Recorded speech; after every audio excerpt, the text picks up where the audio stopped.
Here follows the law of the cycle of appearance and disappearance of form. Cold generates. Generation contracts. Contraction integrates. Integration heats. Heat radiates. Radiation expands. Expansion disintegrates. Disintegration cools. Thus it may be seen that one opposite is always born of the other, which in its turn becomes the cause of the first. Thus it may be seen that the disintegration of the preponderantly generating sun becomes the regeneration of this planet. The coefficient of cold for an expanded volume of mass of low pressure and potential becomes the coefficient of heat for the same mass in a contracted volume of higher pressure and higher potential. The totals of heat and potential have not changed. They have merely changed their dimensions. Nor has heat traveled. It has been reproduced. Magnetic flow in its magnetic orbit has been interrupted. That is all. The voice impacting against the cliff is an exact analogy. The voice regenerates into sound, and the positive charge of the cliff increases because of the impact. The heat from the sun has been disintegrated by radiation into the opposite of heat, which is cold. In radiation, however, the heat energy is not lost. Nothing can be lost. The energy which generated that heat is registered, together with the energy which radiated it, in an expanded counterpart of them both. No idea of mind, once begun, ever ends. No idea of mind ever began or ever ended. Next chapter. This is a finite universe. Mind is all there is. It has no limitations as to shape, size, or volume, for these qualities are but appearances and have no real existence. Mind is limited, however, in its power, its knowledge, and its imagination, the last of which is its creative force. All of the effects of which mind is the cause are measurable in that they have the appearance of dimension. All dimension is limited, therefore must all cause be limited.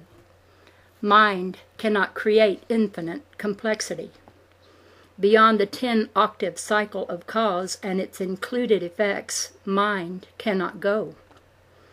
All effects evolve to their limit and devolve back again into cause, without any change whatsoever taking place in cause.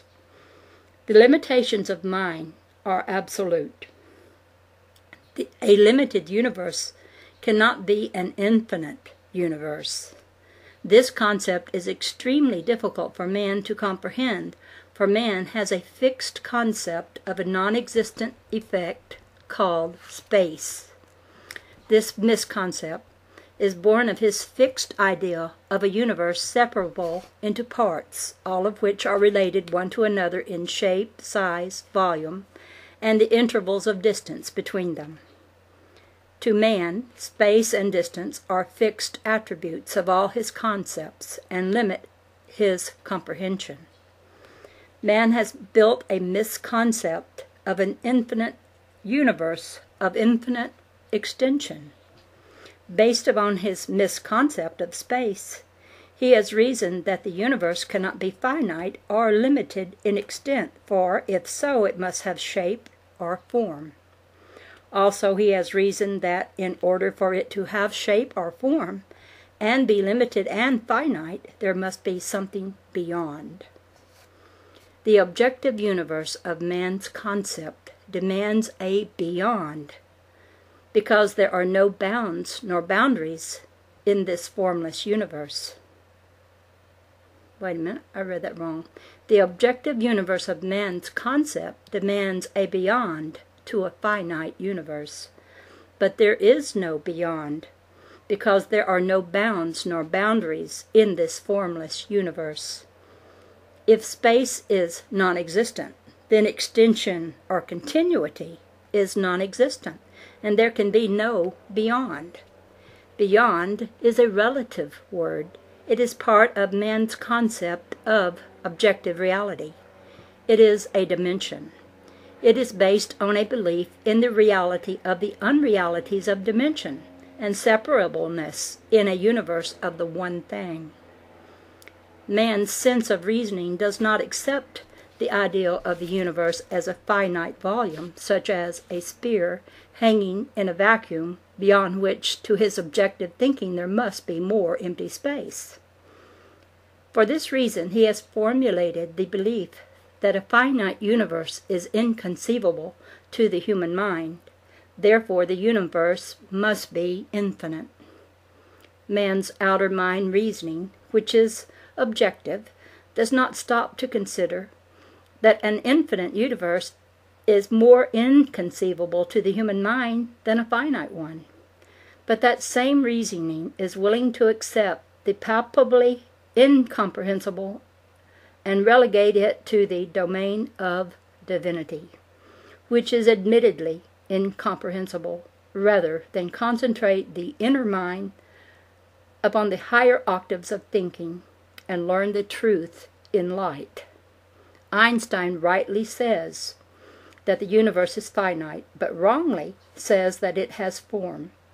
This great thinker declares that his belief that the universe is spherical or elliptical.